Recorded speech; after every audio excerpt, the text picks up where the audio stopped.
Hi hello ಎಲ್ಲರಿಗೂ ನಮಸ್ಕಾರ. ಸುನೀತಾ ಅಡುಗೆ ಚಾನಲ್ಗೆ ಸ್ವಾಗತ. ಇವತ್ತು ಸಿಂಪಲಾಗೆ ಮುದ್ದೆ ಹೇಗೆ ಮಾಡೋದು ಅಂತ ನೋಡ್ಕೊಬರೋಣ. ಫಸ್ಟಿಗೆ ಗ್ಯಾಸ್ ಆನ್ ಮಾಡಿ ಅದ್ರ ಮೇಲೆ ಪಾತ್ರೆ ಇಟ್ಕೊಂಡು ಅದಕ್ಕೆ 1.5 ಕಪ್ಪಷ್ಟು ನೀರು ಹಾಕ್ಕೊಳ್ಳೋಣ. 1 ಬೌಲಷ್ಟು ಒಂದು ಅಳತೆ ನೋಡಿ ಹಾಕ್ಕೊಳ್ಳಿ. ಅದು ಚೆನ್ನಾಗಿ ನೀರು ಕುದಿಯೋ ತನಕ ಬಿಟ್ಟು ನೋಡಿ, ಈ ಥರ ಬಂದಮೇಲೆ ನಾವು ರಾಗಿ ಹಿಟ್ಟು ಹಾಕ್ಕೊಳ್ಳೋಣ. ರಾಗಿ ಹಿಟ್ಟು ಹಾಕಿದ ನಂತರ ಅದು ಈ ಥರ ಕುದಿ ಬರುತ್ತೆ.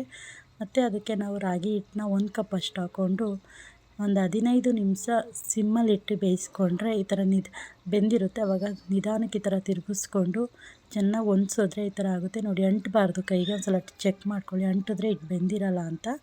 ಈ ಥರ ಮಾಡಿ ನೋಡಿ, ಮುದ್ದೆ ಆಕಾರದಲ್ಲಿ ಕಟ್ಟಿದ್ರೆ ತುಂಬ ಸಾಫ್ಟಾಗಿರುತ್ತೆ, ಬೆಣ್ಣೆ ಥರ ಅಂತ ಮುದ್ದೆ ರೆಡಿ ಆಗುತ್ತೆ. ಈ ಥರ ಒಂದು ಸಲ ಮಾಡಿಕೊಡಿ, ತುಂಬ ಇಷ್ಟಪಟ್ಟು ತಿಂತಾರೆ.